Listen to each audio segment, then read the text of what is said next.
Good morning, Riders. Today is Friday, February the 1st. I'm Dominic Smith. And I'm Chris McCrae. And let's take a look today at the marketing students who participated in the Junior Achievement Entrepreneurship Competition. Mr. Easton's marketing forward class teamed up with Junior Achievement. Now let's meet some of the members of Connection Ready. Hi, my name's Mr. Easton. I teach marketing here at Caesar Rodney High School. Specifically, my marketing 4 class is why I'm talking today. We've partnered with Junior Achievement of Delaware to, in their entrepreneurship program to create a product. What our students have done, we've spent some time brainstorming different things that we could probably market to the community and market to the student body. We formed a company called Connection Ready. My name is Wesley Robinson. I'm a part of supply chain. This is our original prototype. Our intention was to have companies put their logo on the side and give it to their employees. In the inside, we'll have a actual spring-loaded retractable charger. So when you pull it out, it'll go to your destination where you want to charge your phone at, and then you just pull it a little bit, it'll come back to the charger. Hi, my name is Lisa Lawrence, and I'm the president of Connection Ready. And as the president, I have to run all the team meetings. I have to get together with all the leaders of the teams and make sure that we're all going in the right path so that we're okay for April. My name is Grace LaFave, and I'm the leader of the marketing team for our business. Basically, we're just focusing on social media and word of mouth for our advertising. We do have a Instagram page.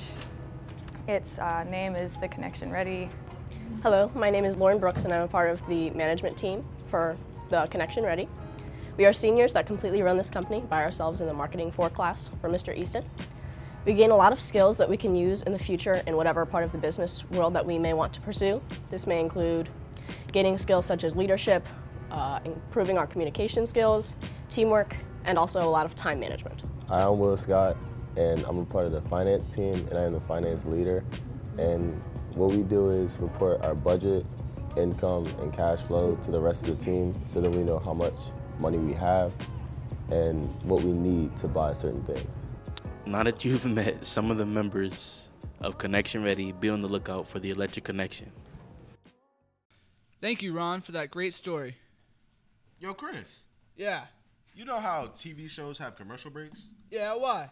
Well, let's take one now. I need me some Cheetos. I have a dream that one day this nation will rise up and live out the true meaning of its creed.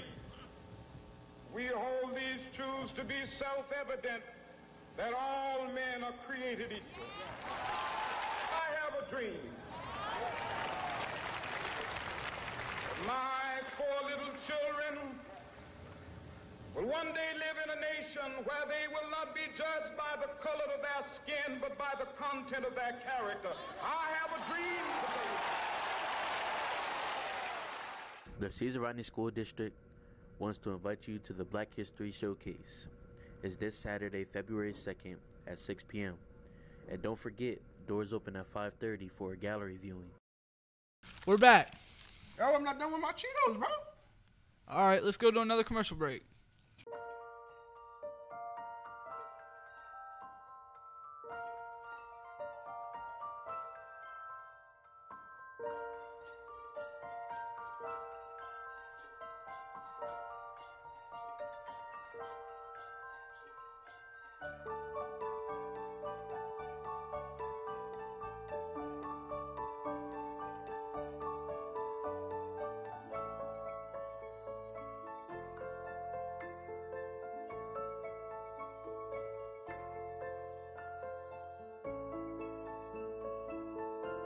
Well, now that we're done, thank you, Ron, Izzy, and Justin, for all that info.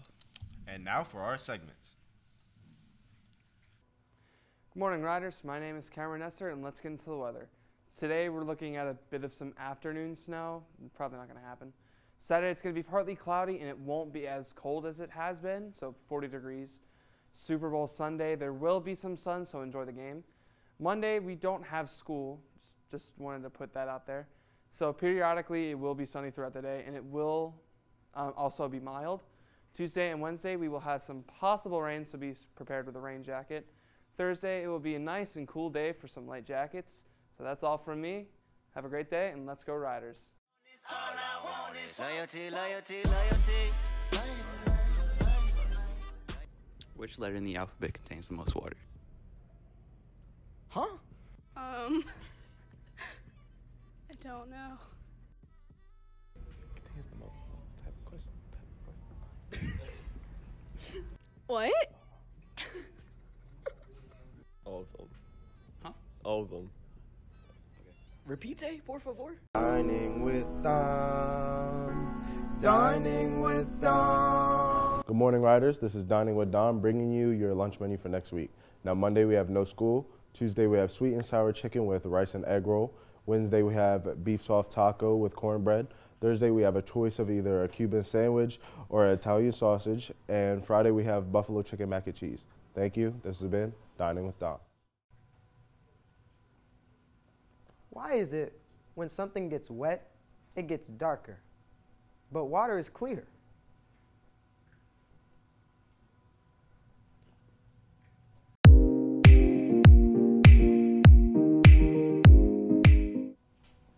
Good morning, Riders. It's time for Cannell's Motivational Moment. Today's quote is by Kanye West. It reads, "I refuse to accept other people's ideas of happiness for me, as if there's a one-size-fits-all standard for happiness.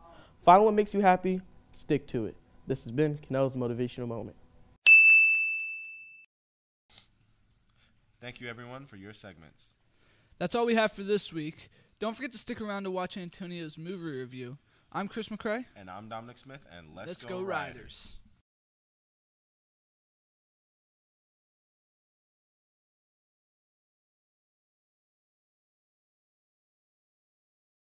The Kid Who Would Be King is written and directed by Joe Cornish and stars Louis Ashbourne Circus.